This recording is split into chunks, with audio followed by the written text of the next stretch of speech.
Kanu biyya barate ceekuu walitti kanu biyya barate ceekuu walitti miilli walitti ka bakka biraa bara adda dhaabata harka gadhiisee harka gadhiisee dhaabata zanaa jedhee harka yuurran kaatu waa baay'ee jira kanaaf amantiin akka Itoophiyaa hin jirtu alhamdulillah wallahi bar waa baay'ee arginee teennaan jechuudha. Alhamdulillah rabbil alamin. Alhamdulillah rabbil alamin. Akka rasuuli rabbii si ajajanitti hon dalagi wallahi sirraan qeebalam. Alhamdulillah. Alhamdulillah namni kennan beeku.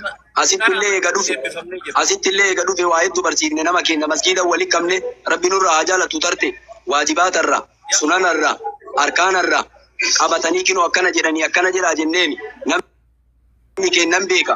Haa ta'uu nama garii wayita namni baay'inaan akkanatti waa dalagu yoo argitu dhugaa sitti fakkaatti. Duuka deemisiin jaan namni gariin bulii 11 bulii 12 13 mina bul jamaraata baay'inaan walaree deema kunniin darbachuu ganamaan. Gariin illee laalee duuka deema maaliin jennaan namnuu deeme akkamija na tokko warra mazaahiba afranii tokkoon namni fatwaa godhe hin jiru ganama darbatuun hin jiru saafamuma darbatan nama laalee namni gariin ibaadatti ol ka'isi godha namni gariin baada asraa baasunnaa akkanatti aguma salaatu hin beeku namni oluma ka'eetumaan wameenni godhatu hin beeku sila ibaadaan hin qayyaramte asitti jedhe bara ajaa'iba sila ibaadaan hin akka nu beenu sanirraa nummaanuun dogongorsiisuu baanii qofaayyuu miti ibaadaan hin qayyaramte qofaayyuu miti ka biyya biraatii fi kenne yoo argitan isin amma achitti argitan osoo bakka biraa fa'a argitan yoo maal jettan ayyee bakka biraa fa'a. Indakaa jallaa indakaa bakka maraa rabbiin haa fitu fiisaa bakka maraa kadhadhe saatan fiisaa bakka maraa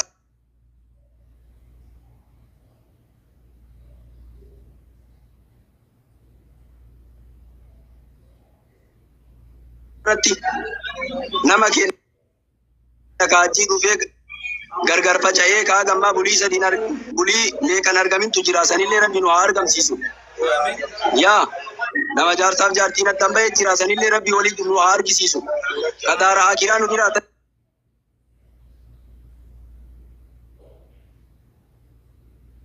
Rabbi nu haa godhuufi. Nama ammoo mana hospitaalaa jiru jira dhufee abboo rabbi nu haa aafiyu isallee dhukkubsataa ammoo osoo hajjiiyyuun godhin osoo arfan dhaabatiin mana hospitaalaa galee jira rabbiin nu haa aafiyu waan isiniin jedhu dhumarratti obbolowwan kiyya nurraa fudhadhaa kitaaba isinitti himnaa duniyaa isin gaafanna kitaaba nu gaafadhaa duniyaa isin gaafanna warroonni maanguddoo waggaa 65 haadha teessan osoo waliin hin dhufin adda gadhiiftan maasiyaa dabalattan haa hajjan jettanii namoonni dhiibbaa dhiigaa qabu haadha teessan dhiibbaa dhiigaa qabdan deema hajjaa jettanii birrii itti kennitan rabbi haa sodaatan abbaa keessan ka waggaa 80 adda gadhiiftan ka ammoo waan dandeenye rabbi haa sodaatan abbaan mardiyyaa hajjaati mardiyyaa iyyuu hajjite jettee biyya alaa teettee haatee ergitu osoo waliin hin deemin rabbi haa sodaatan rabbi haa sodaatan rabbi haa sodaatan namni ammoo tiniin kuunuu karatti jigaa jira dargaggeessuu karatti jigaa jira dargaggeessuu karatti jigaa jira wallahi dargaggeessuu karatti jigaa jira ammallee wanni isinii dhaamu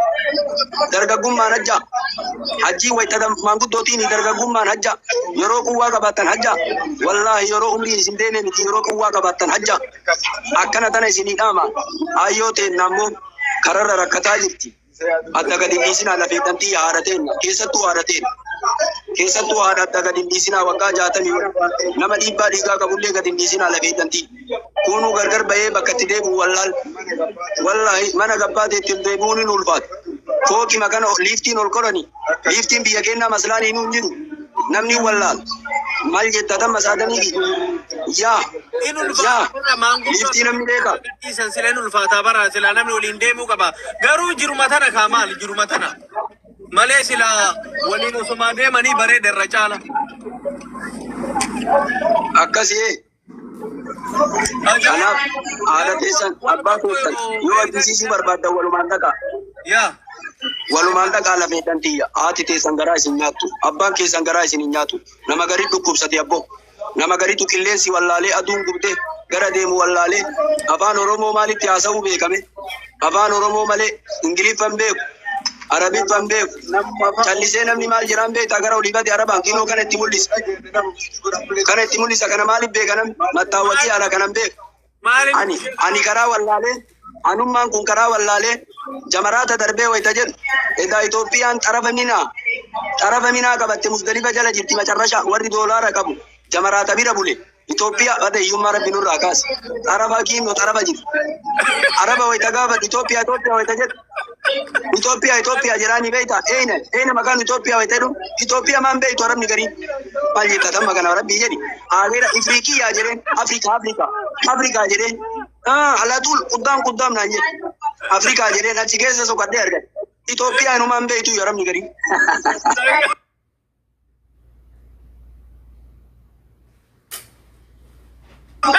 Iya desada ho. Iya desada.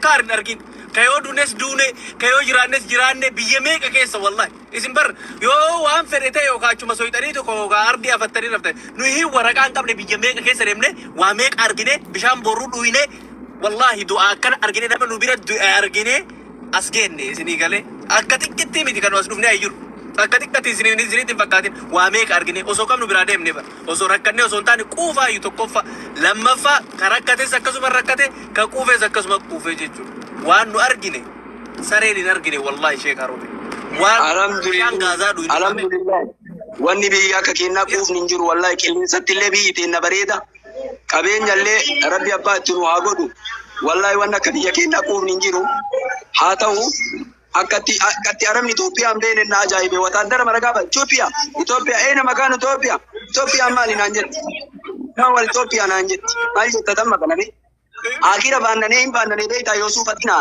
nama fatinaa bar baannanee Afrikaa eena makaan Afrikaa ala kuddaan naan jetti Afrikaa keessa sokadda kam Afrikaa yoo gadi tare Itoophiyaan eessa jirti beeytaa labeetiyya Muzdalifaan jala jirti nu achi nam takkan jira wallahi wabillahi makka keessa jira intihaa unina jira dubbis bakka dhuma minaaji achi Muzdalifan seen eeba dabirri ay qabanneedha warra olaanaa doolaaraa eessa jira beeytaa jamaraata bira jira Afrikaan jidduudha maal godha qara si jambar Afrikaan jidduudha maal godha maal tochi kaleessa qara beeytanii kan siree qabdi Itoophiyaan Sheekh Haroobe siree kennaniifi fi siree aneega kana Itoophiyaa yoo madadhabellee badaa wanni jedha malee gara biyya Induneeshiyaa kana maali jedha malee bishaanuu namatti hin qabdu Itoophiyaa yoo jedhani bishaanuu sirti hin qabdu Somaaliyaa osoo bishaanuu sirti hin qabdu amma Somaaliyaa machuu eegalee dhiibnee bara Itoophiyaa machuu Somaaliyaa yoo jettaniin beekan amma osoo Somaaliyaa jettaniin isinitti agarsiisan Somaaliyaa Abba dhageeffadha waa tokko isinii warri as jala jirtan jechuun waa tokko isinitti ma dhageeffadha warri as jala jirtan wayita biyya galtan jechuun kama dhugaa isiniin jedhaan wayita yeroo biyya galtan dhagaa artanii yeroo biyya galtan warri keessan isinit dhufu malee eerpoortii keessaa gadi hin bayina wallahi kama dhugaa isiniin jedha hattuu seetanii waan isin waggaa meeqa dalagattanii jettan mucoo isin godhanii isin biraa taran hattuun akka Itoophiyaa addunyaa kanarra hin jirtu jechuudha isinii galee kanaaf warri biyya ambaa jirtan yeroo biyya galtan warri keessan isin dhufu malee namuma kamiyyuu hin amanina wallahi akkasii isin zarafan nama ila xiqqeeshuma eerpoon nama biyya alaatii dhufe hin beekan dubartiis taate dhiiras taate akka an araadaa Saadam ambayee jedhu waan isinii dhaamu mee duniyaallee qabaddaa duniyaa waggaa meeqa ifaachaan walirra kaayadhaa ganda keenyatti biyya keenyatti yoo deebite namni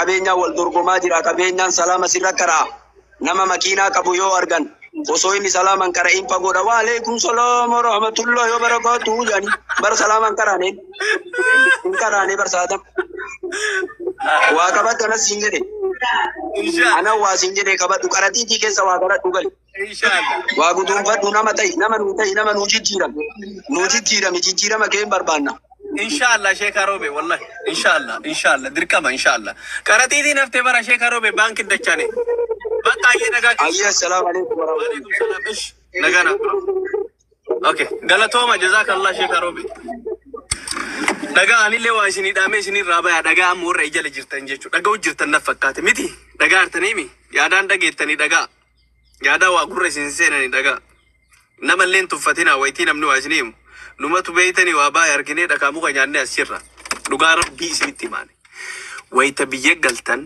namni biyya alaa jirtan birrii teessan dalagattee nama baay'eetu saamamee Itoophiyaa keessatti wallahi dhugaa isin hin jiraara.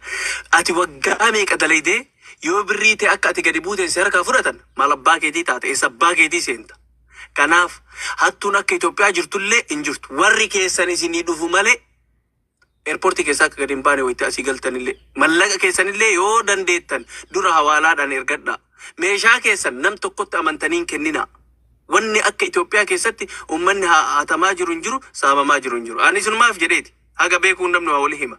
Waan beekuufisi waan arges. Warri keessan isin ile hiriyyuma keetuun amaniin gaafa biyya galtu. Hiriyyaa kee. Amma maal godhan? Itoophiyaa keessa ta'a nama birrii sharafu qophaaya birrii teessan sumuraa walitti hin deebitu maraattee karatti hafta ifaa jeentee waggaa meeqa dalagatte achumatti hafti jechuudha. Namni qalbii qabdu dubbii tana akka duraaniitii miti. Biyyattiin dhugaa rabbii jechuudha. Bilaashatti waan waggaa meeqa dalagatte achi isin harkaa kan fudhanne ifaa jeentee san rabbi isin haatiisu. Waan keessan warri keessan dhufee airportii keessaa gadi baatan malee mallaqa keessanis dura ergadhaa malee ummanni nama saamuu gajjadhee jira. Shamara siyaata.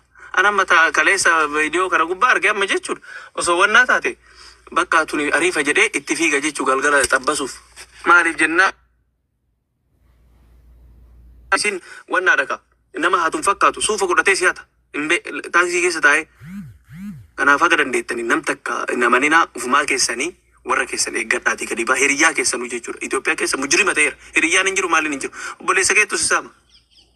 Obboleessi kee si saraba si shawwada jechuudha. Kanaaf akkasitti nagaan naa oola isin jaaladhu uummata babbareeddu uummata qashti maal jedhee isinitti maree kanaa manna bakka waagaan isin jaaladhu osoo beektanii ammaan tanayyuu hirribni nan qabu ture. ባይኖር መሄጃ ወዳሻ ቦታ መንጎጃ እንደ ልብ ባችል መራመድ የሱን ውሳኔ ግን ውደድ እይታ ነስቶ ጨልሞ ዓለምን ባታይ ፈጽሞ እንዳሳነሰ ቁጥረህ ጸጋው እንዳትክድ ከስረህ ህመም ጸንቶብህ ክፉኛ ብትሆን ያልጋ ቁራኛ ጨክኖብኛል ብለህ እንዳትሄድ ከሱ ርቅ